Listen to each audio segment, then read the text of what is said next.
I'm Eliana Reed, 28, the odd one out in my rich New York family. While my brother and sister got fancy degrees and lots of praise, I quietly built a health tech company from nothing. Tonight was our yearly family dinner, the meeting I always dreaded, where my life choices would be picked apart and brushed aside. I never thought my phone would ring at just the right moment, turning years of feeling small into shocked quiet. Sometimes, the best wins in life happen when you stop trying to get approval from others. Before I tell you how my family tried to cut me off right before they found out I was worth millions, let me know where you're watching from and hit subscribe. You'll want to see what happens when success becomes the best way to show them. Growing up in Greenwich, Connecticut, in a big house with perfect gardens, I was surrounded by success and high hopes. The Reed name was important in New York's money world because of my father, Mr. Arthur, a strict banker who saw worth only in money and important friends. His job at a big bank lasted 30 years, and his money was as impressive as his inability to show warmth. My mother, Mrs. Evelyn, was just like him, a college graduate who gave up her own career dreams for charity events and fancy clubs. Her social calendar was her main focus, and how things looked meant everything. When she introduced her kids to New York society, she'd glow with pride over my siblings while finding quiet ways to make me seem less important. Then there was William, my older brother by 4 years, the perfect child, the one everyone looked up to. By 30, he was already a big boss at my father's company, with the right friends, the right look, and the right partner from the right family. His business degree from a top school hung in my father's office, not his own apartment, as if his success belonged to our father. Maybe it did. Sophia, 2 years younger than me, was the family princess. She had my mother's charm and my father's sharp mind, a mix that made her perfect to be a politician's wife while she finished her law degree. Her hair was always styled, her smile always perfect, her wins always celebrated with big dinners and announcements in the local papers. And then there was me, Eliana, the middle child, the question mark.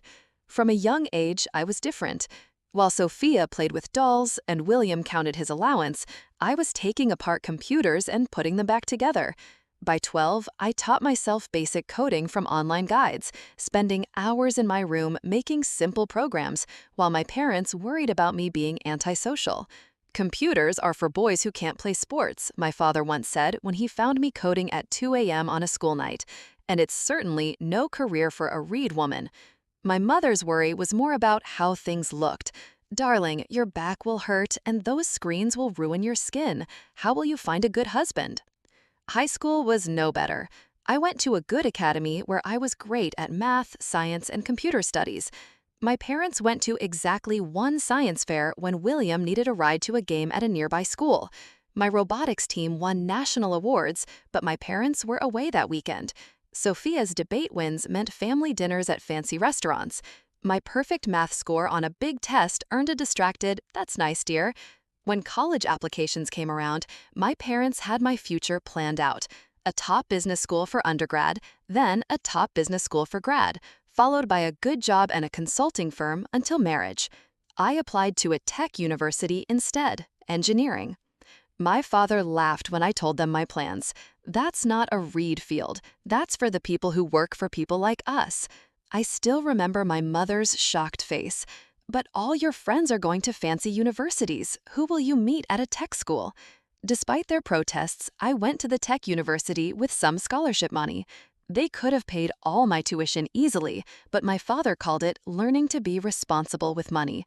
I worked part-time jobs through college while keeping perfect grades.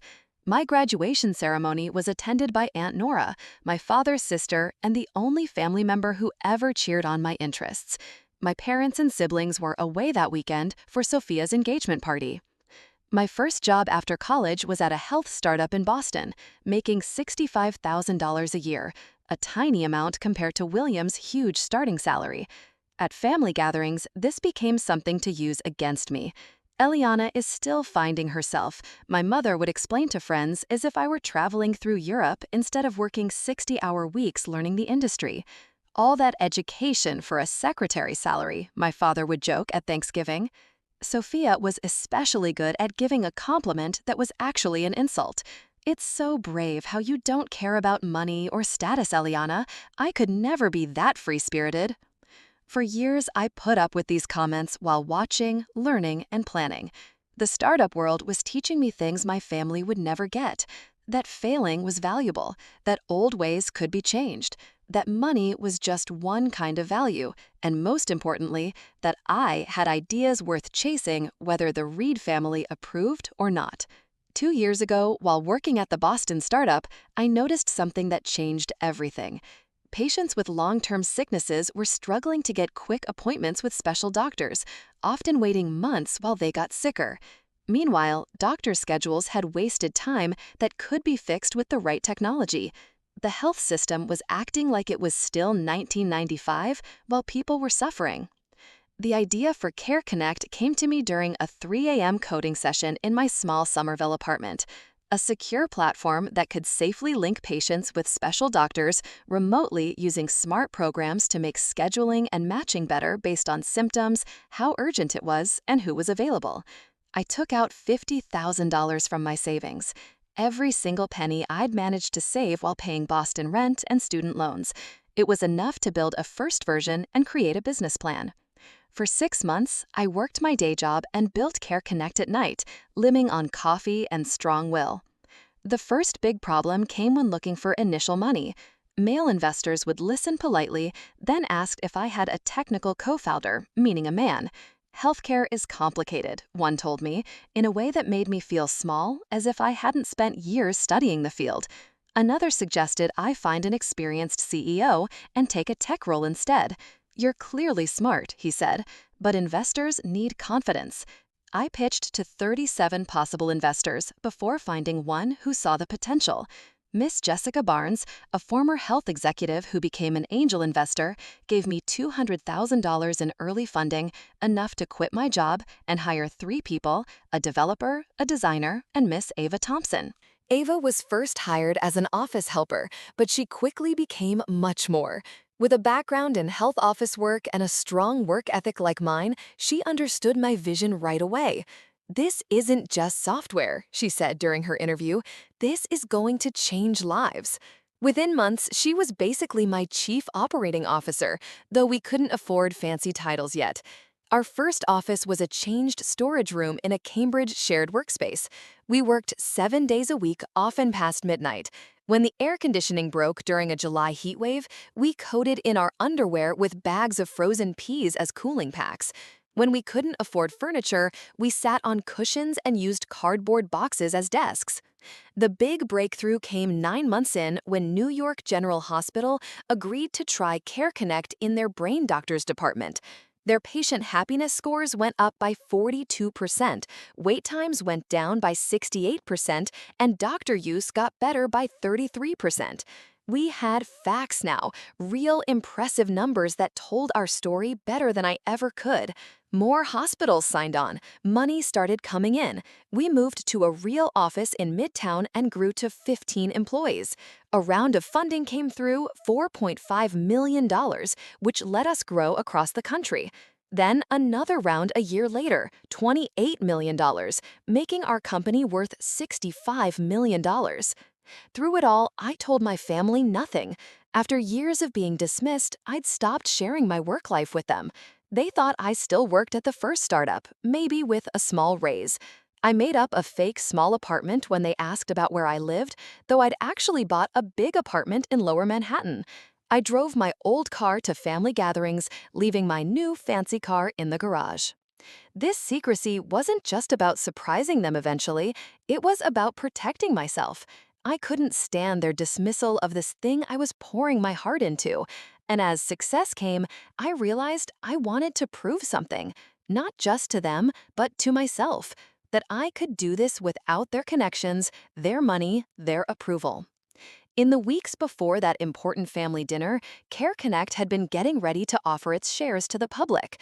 A big bank, funnily enough, my father's employer, was leading our public offering with early talks about our company being worth around $100 million. We had grown to 112 employees across 3 offices with contracts at 2,130 hospitals nationwide.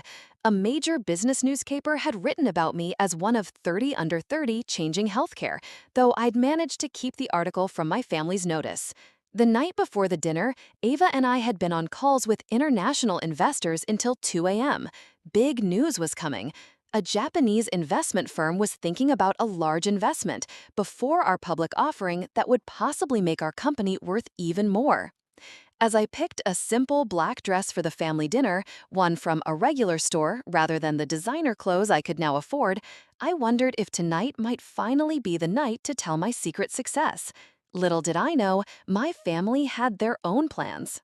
The Reed family estate in Greenwich looked the same as always, grand and perfect. The colonial-style house with its white pillars and neat hedges was shown in a fancy magazine the year I turned 16, the same year I won the state math competition, a win that wasn't mentioned at dinner that night. I parked my old car at the end of the circular driveway behind William's fancy SUV and Sophia's luxury car. Taking a deep breath, I checked that my phone was on vibrate. Ava knew not to call unless it was truly urgent, and I got ready for the yearly show of being the family disappointment. The heavy front door opened before I could knock, showing Maria, my parents' housekeeper of 20 years. "Miss Alina," she said with a real smile, the first I'd get all evening. "It's so good to see you." "You too, Maria," I replied, handing her the bottle of wine I'd brought, a $30 bottle rather than the $300 bottles now in my own collection. "Is everyone here already?" "Yes, in the sunroom for drinks. Your brother is sharing news about his promotion." Of course he was. I smoothed my dress, put on a smile, and headed toward the familiar sound of glasses clinking and polite laughter.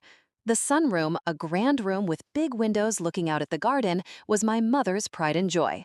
Tonight it was filled with the usual people, my father holding court by the fireplace, my mother arranging snacks with perfect care, William talking with lots of hand movements, while Sophia nodding with practiced interest.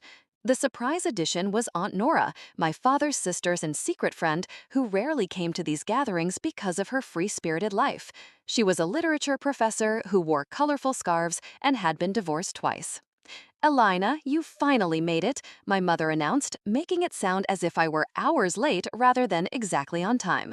Evelyn Reed, at 58, looked 10 years younger thanks to small cosmetic procedures and a strict skincare routine. Her blonde hair was perfectly styled, her navy dress likely bought that week from a fancy store. "Hello, Mother," I said, accepting her air kiss. "The traffic from Boston was terrible." "You really should think about moving closer to the family," she replied, a conversation starter she'd been using for years. "There are lovely apartments in Upper East Side that would be much more convenient." Before I could answer, my father's loud voice cut in. "There she is, the computer whiz." Arthur Reed's way of talking down to me was always wrapped in a friendly package. He raised his glass of whiskey in my direction but didn't move to hug me. "Hi, Dad," I said, going to kiss his cheek. "Still at that little startup?" he asked, though he knew perfectly well where I supposedly worked. It was his way of showing that my career wasn't worth remembering the details of. "Something like that," I replied vaguely. William came next, smelling of expensive cologne and privilege. At 32, he was just like my father, down to the fancy watch and the slightly too firm handshake. "Baby sister, just telling everyone about my new department. 14 people reporting to me now, and a corner office with a view of the harbor." He took a dramatic sip of his martini. "But hey, I'm sure clicking buttons or whatever you do is rewarding too." Sophia finished the welcome line, looking like she'd stepped out of a fashion catalog in a pink dress and pearls. Her Yale-educated fiancé, Daniel, was thankfully not there tonight. His stuck-up explanations of simple ideas made William seem humble by comparison. "Elina, you look comfortable," she said, looking at my simple dress. "Very fitting for someone in your position." The only real greeting came from Aunt Nora, who crossed the room to give me a warm hug. At 63, Nora Reed was everything my father was not: warm, curious, and happily unconcerned with social ranks. Her academic career studying women's writings had made her the family's black sheep long before I got the title. "Ignore them all," she whispered in my ear. "How are you really?" "Surviving," I whispered back, thankful for her being there. The pre-dinner ritual continued with my mother giving out drinks.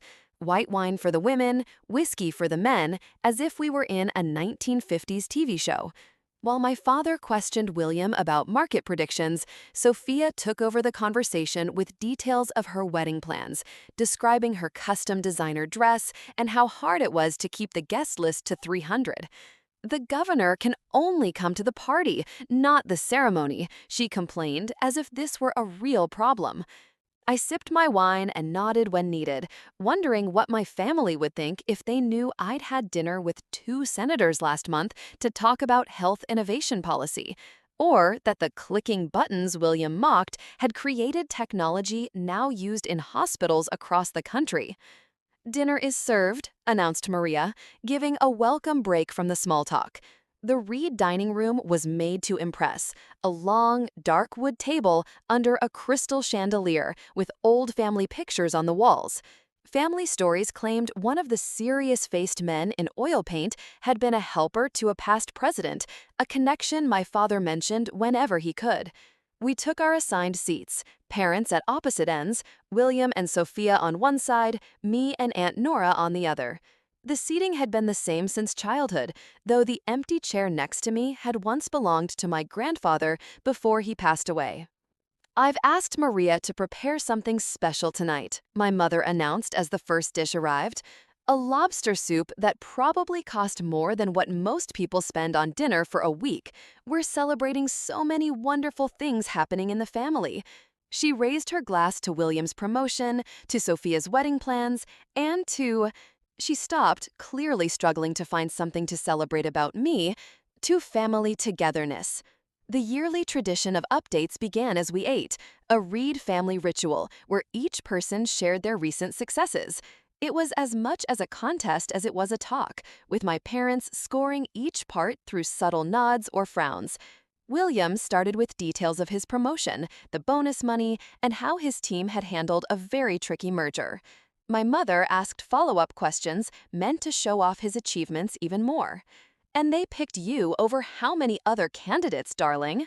Sophia followed with wedding updates, smoothly moving to her law school wins and her fiancé Daniel's political friends. "His mentor thinks he could run for state senator before he's 40, she added with practiced humility. As the main dish arrived, roast duck with vegetables, all eyes turned to me. "And what about you, Eliana?" my father asked, his tone suggesting he expected little. "Anything new with your computer job?" I felt the familiar tightness in my chest, the urge to tell everything, fighting with years of keeping secrets to protect myself. This was the moment I'd both dreaded and looked forward to for years. "Actually," I began carefully, "the healthcare app I've been working on is doing well. We've expanded to several hospitals." "And that's nice, dear," my mother interrupted, clearly finding the topic uninteresting. "William, tell everyone about the new summer house you're looking at in Hamptons." And just like that, I was dismissed again. William started a detailed description of waterfront properties while I pushed duck around my plate, wondering why I still let these family ways hurt me after all these years. Aunt Nora caught my eye across the table and gave me a small, encouraging smile. She alone seemed to feel that I was holding something back. Little did any of them know the real drama of the evening was yet to begin. As Maria cleared the main dishes, my father cleared his throat, the Reed signal for an important announcement.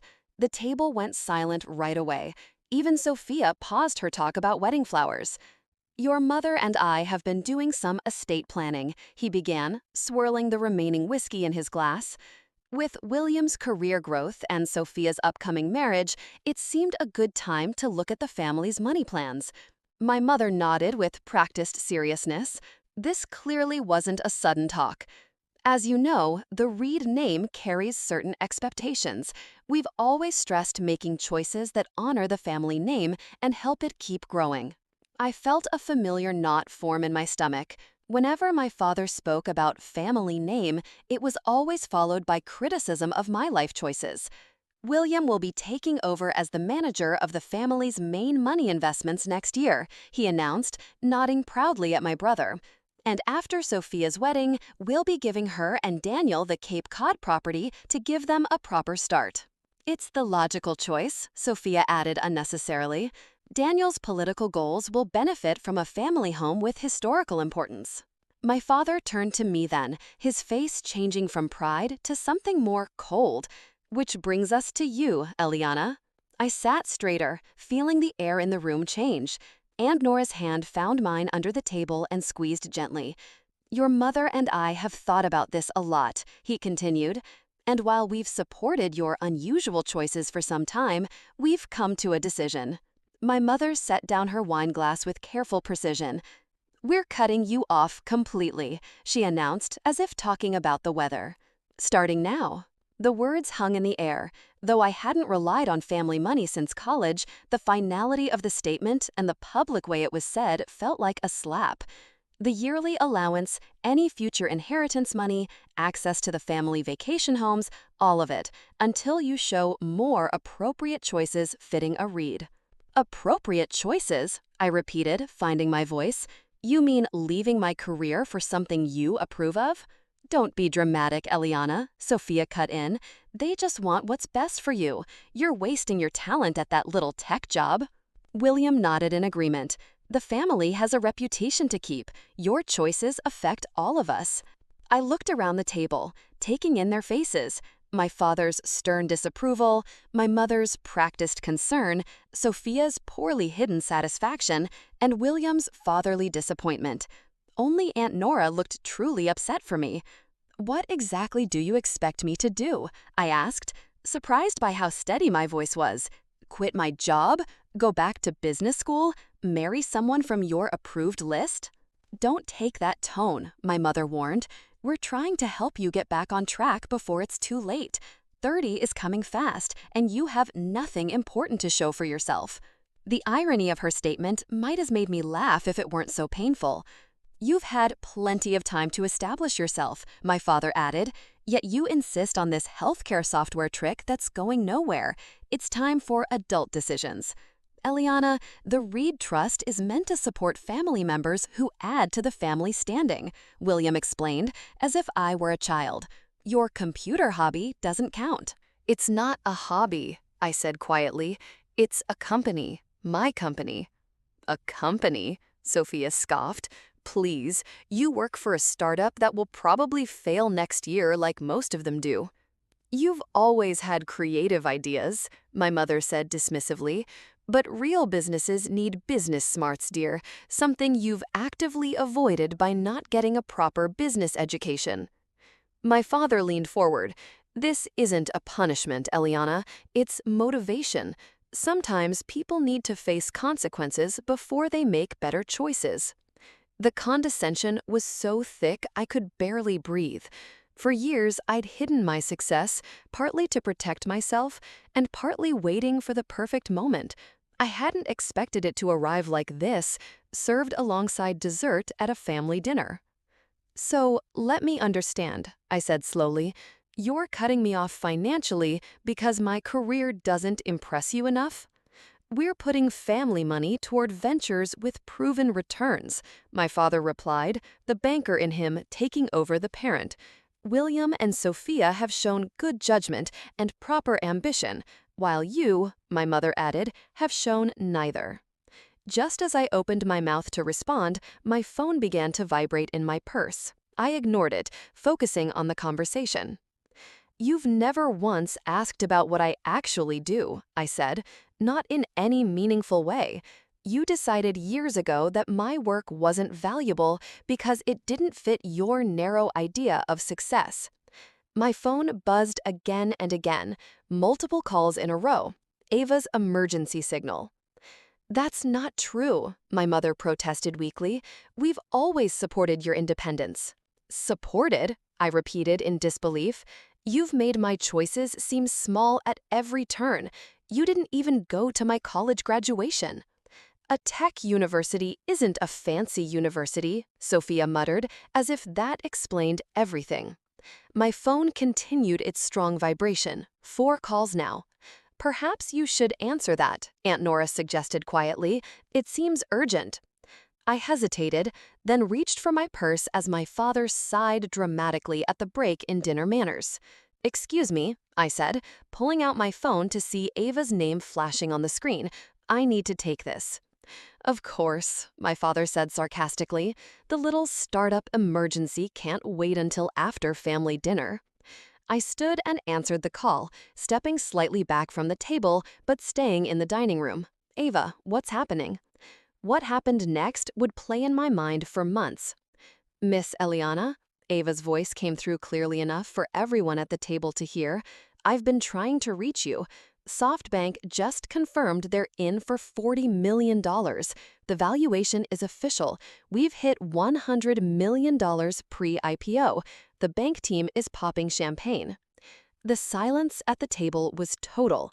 That's incredible news, I managed, watching my family's faces change from dismissal to confusion.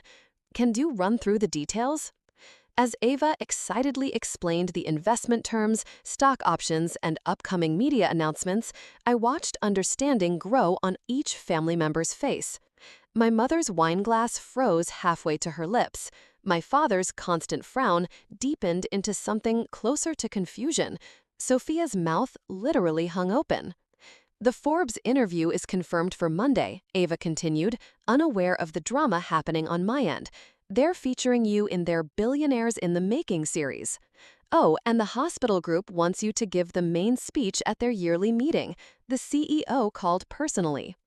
Thank you, Ava, I said when she finally paused for breath. This is wonderful news. Let's schedule a team meeting for tomorrow morning to discuss next steps. I ended the call and slowly returned to my seat. The silence stretched uncomfortably until Aunt Nora began to laugh, a real happy sound that cut through the tension. Well, she said, raising her wine glass, I believe congratulations are in order. The scene before me was almost worth the years of dismissal, 5 frozen faces in different states of shock and disbelief. My mother recovered first, her social training kicking in automatically. Eliana, darling, she said, her voice sweet in a way it had never been when talking to me. What wonderful news! Why didn't you tell us about your business success? My father's face had changed from confusion to calculation. I could practically see him rethinking my worth in real time. 100 million, he repeated slowly, in valuation for your healthcare application? Care Connect. I supplied the name they had never bothered to learn. Yes, we're preparing for our initial public offering, led by Goldman Sachs. I couldn't resist adding, your firm, Dad. William looked like he'd been slapped. You're working with Goldman? With which team? Mr. Marcus Steinberg's group, I replied, naming one of the most important partners and my father's peer. He's been incredibly supportive. Marcus is handling your IPO personally? My father's voice had lost its talking down tone, replaced by something that sounded almost like respect. He hasn't led a healthcare offering in years. He made an exception, I said simply. He believes in what we're building. Sophia, never one to stay quiet for long, jumped in with forced enthusiasm. This is amazing, Eliana. I always knew you were smart with all that computer stuff. The clear attempt to rewrite history might have been funny if it weren't so insulting. Did you? I asked mildly. That's not how I remember it. My phone buzzed again, a text this time. I glanced down to see a message from Ava. Wall Street Journal wants exclusive comment on SoftBank deal. Deadline in 3 hours. Also, your photo shoot is confirmed for Tuesday. I looked up to find my mother studying me with new eyes. Is that a fancy watch? She asked, noticing my wrist for the first time that evening. The rose gold watch had been my gift to myself when we got the second round of funding. Yes, I confirmed, last year's model. And your dress? She continued, rethinking the simple black design she had dismissed earlier. No, I admitted, I dressed down for family dinners. The meaning of the statement that I had been purposely hiding my success and wealth from them hung in the air. My father cleared his throat. Business mode fully on now. Eliana, clearly we've had a misunderstanding about your professional situation. Perhaps we should revisit our earlier discussion. About cutting me off? I asked bluntly. He winced at my directness. About the family financial arrangements. Obviously, circumstances have changed. Have they? I asked. My circumstances haven't changed in the last 15 minutes. I'm exactly the same person with exactly the same career that you were deeming unworthy of family support. Don't be difficult, dear, my mother cut in. Your father is trying to fix a simple misunderstanding. It's not a misunderstanding, I replied. You made yourselves perfectly clear. My choices don't fit Reed family values. My career isn't important enough. I'm not adding to the family name. William, always the planner, shifted to fixing the problem.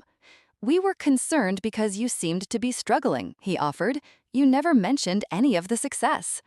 I wonder why, Aunt Nora murmured into her wineglass. How much are you worth? Sophia asked bluntly, always focused on the money. I looked at her thoughtfully.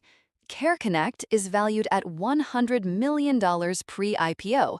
I own 51% of the company. A quick calculation silenced the table again. That's over $50 million, my father said carefully. On paper, currently, I confirmed. The IPO is expected to double that at minimum, and we have international expansion beginning next quarter. My mother reached across the table to grasp my hand, a gesture so unfamiliar it took me by surprise.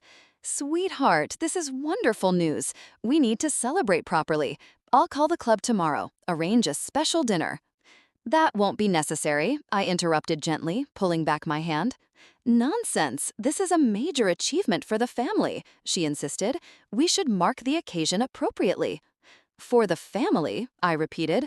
A moment ago, I wasn't Reed enough to qualify for family resources. Now my achievement belongs to the family? My father shifted uncomfortably. Eliana, perhaps we were hasty earlier. Family decisions should be made with complete information. You had the information you valued, I pointed out. You knew I was working in healthcare technology. You knew I had founded a company.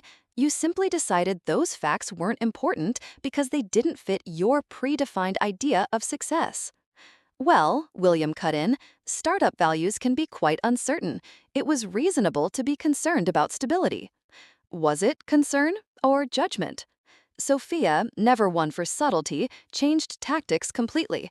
This is so exciting, Eliana. With your tech knowledge and Daniel's political connections, we could create amazing teamwork. He's been looking for new healthcare platforms to support in his campaign. The clear attempt to use my success for her fiancé's political goals was breathtaking in its boldness. And Dad, she continued eagerly, imagine the investment chances for the family. Getting in before the IPO would be incredibly good. My father nodded, already calculating possible returns. We should discuss how to set up the family's investment position. I could call Marcus tomorrow. Stop, I said quietly but firmly. Just stop. They all turned to me with different looks of confusion.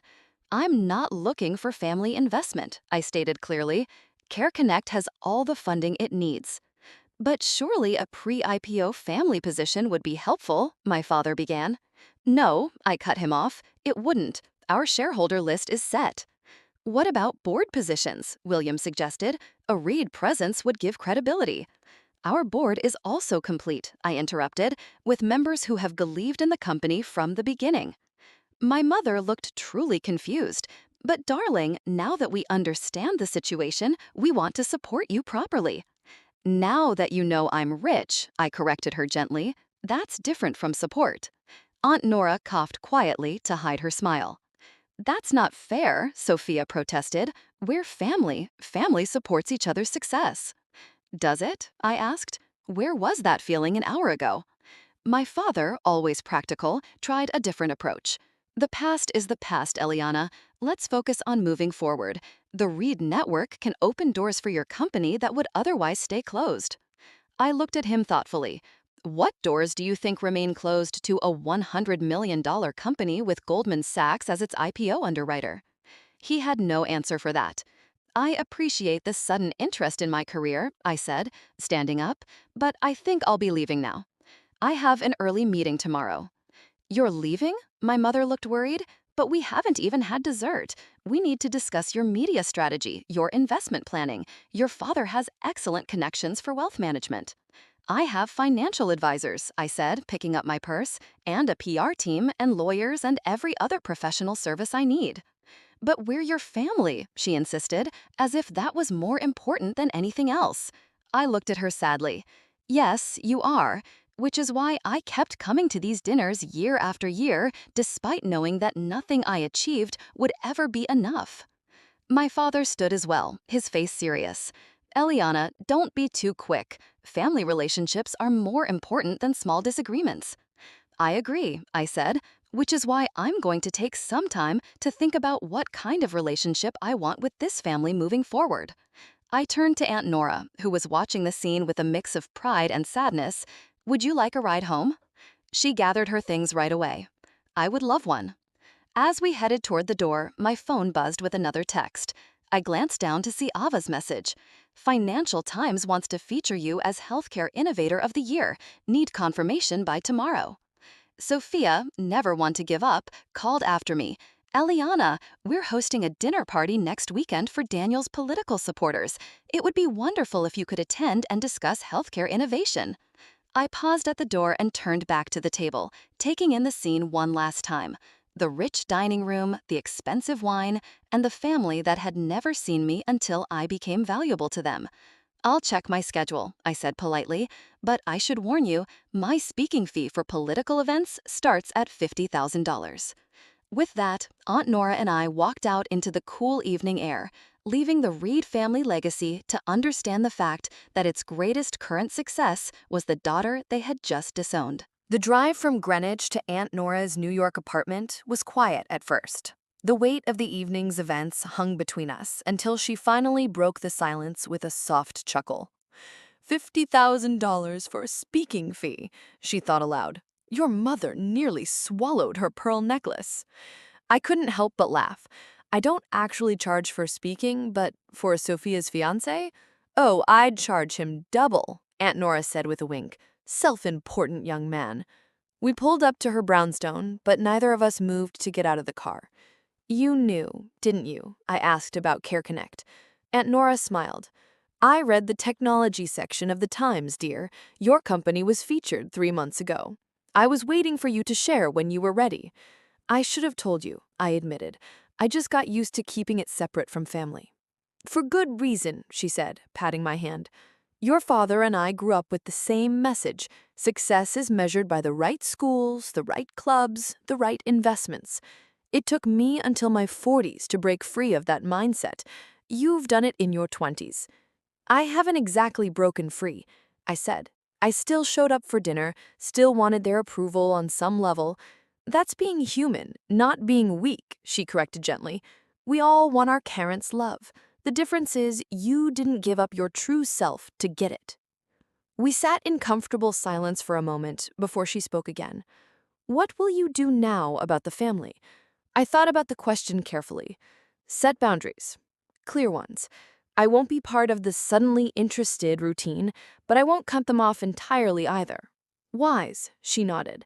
And Care Connect, now that the secret's out? Continue as planned, I said. The IPO is moving forward. The work matters too much to let family drama affect it.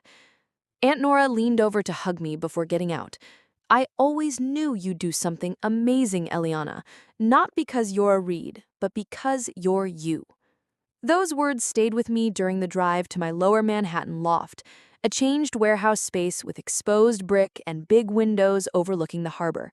As I kicked off my heels and poured a glass of wine, my phone lit up with many notifications. A text from my father. We should discuss investment strategies for your new position.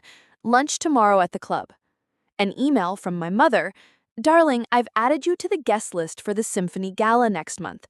The chairman would love to discuss a possible donation from your company. A message from William. Impressive move, sis. Let's grab coffee. Would love to hear more about healthcare tech sector opportunities. And most clearly from Sophia. Daniel would love your input on his healthcare platform. Also, would Care Connect consider a donation to his campaign? P.S. Can I introduce you to my friend Thomas? Harvard Med, family money, very eligible. I set my phone aside without responding and instead called Ava. I'm so sorry, she said right away. I had no idea you were at a family dinner. I should have been more careful. Don't apologize, I interrupted. Your timing was actually perfect. Really? She sounded relieved. So they took the news well? They took it exactly as I expected. Suddenly, my computer hobby is fascinating and I'm being added to guest lists I've never qualified for before. Ouch, Ava said sympathetically. What are you going to do? Focus on what matters, I said firmly. We have an IPO to prepare for, hospital systems to support, and actual lives to improve. Family politics can wait. Speaking of which, Ava moved to business mode. The team wants to celebrate the SoftBank news. Breakfast meeting at 8. Perfect, I agreed. Oh, and Ava, order the good champagne. The team deserves it. After hanging up, I walked to my window and gazed out at the New York skyline. For years, I'd lived in two worlds, the struggling daughter at family dinners and the successful CEO in boardrooms. Now, those worlds had crashed together, and I needed to decide how they would exist going forward. The next morning, I arrived at CareConnect's Midtown offices to find the team already gathered in our glass-walled conference room. 35 faces looked up expectantly. Developers, designers, healthcare specialists, and office staff who had believed in the vision when few others did. Before we pop the champagne, I set down my bag, I want to thank each of you. What we've built isn't just valuable in market terms, it's valuable because it matters. Every day, patients connect with specialists who can help them because of what we've created together. Ava handed me a glass of champagne and raised her own. To Care Connect, she toasted, and to Eliana, who saw what healthcare could be when everyone else was stuck on what it was.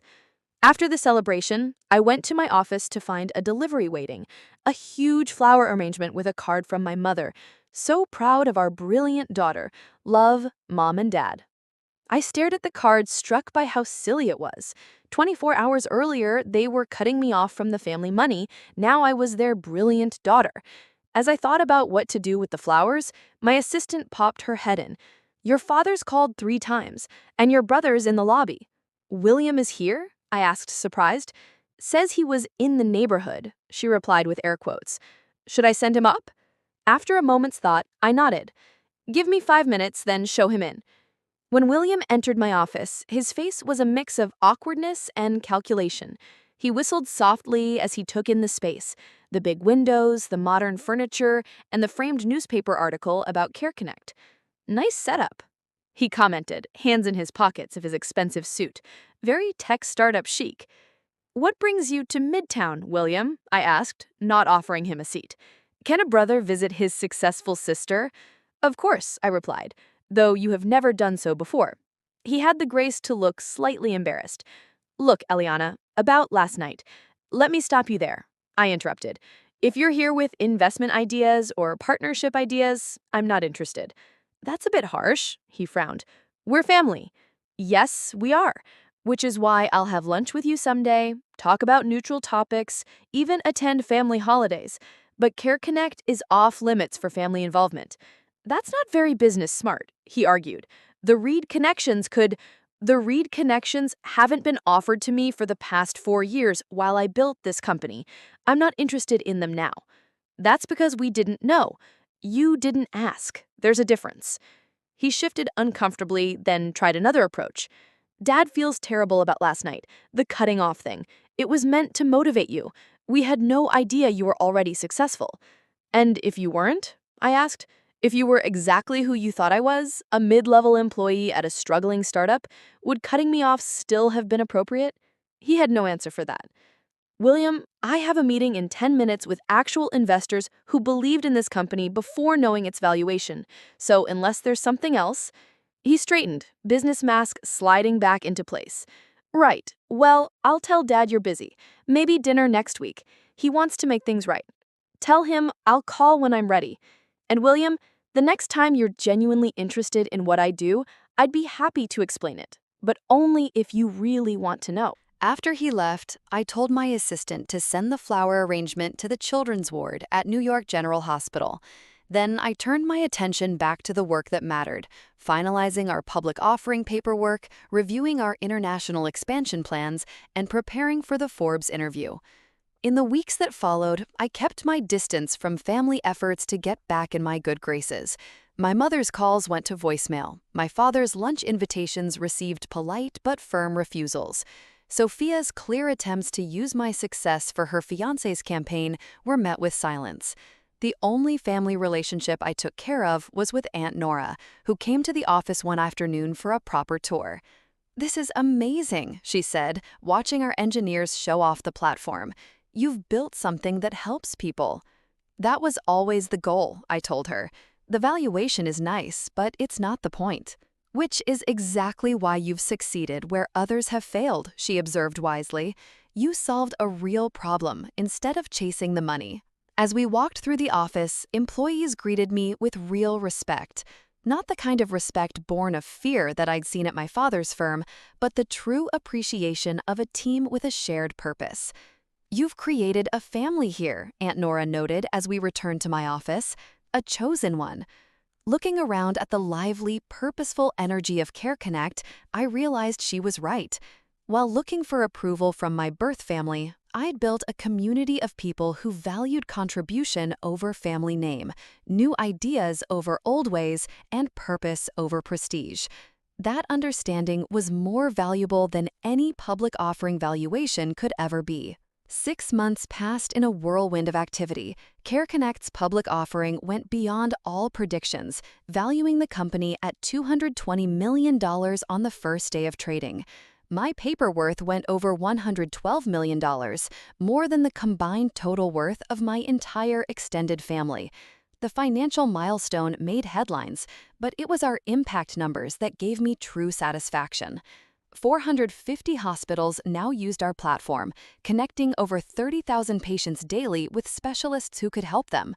Average wait times for important consultations had dropped from weeks to days, sometimes hours. Lives were being improved, even saved because of technology we had built. The media attention was intense. Forbes, Wall Street Journal, CNBC, all wanting the story of the healthcare tech wonder. I gave interviews focusing on the technology and its impact, purposely avoiding personal questions about family influence or connections. My first major decision after the public offering was setting up the Reed Innovation Foundation, a $20 million fund dedicated to supporting young women in technology, especially those focused on healthcare solutions. The name was deliberate. I was taking back the Reed legacy on my own terms. The foundation's first project was a scholarship program for girls from poor backgrounds to attend coding camps and get guidance from women in tech leadership. When reporters asked if the foundation was named after my family, I would simply reply, "It's named after me." My relationship with my family changed into something more measured and controlled. I attended Christmas at the family estate, but limited my stay to 3 hours and brought Ava as my buffer. I accepted occasional lunches with my father, where conversation stayed carefully on neutral topics, like New York weather and local sports. My mother's attempts to show me off at society events received polite but firm refusals, except for the Children's Hospital benefit, where CareConnect was a major donor.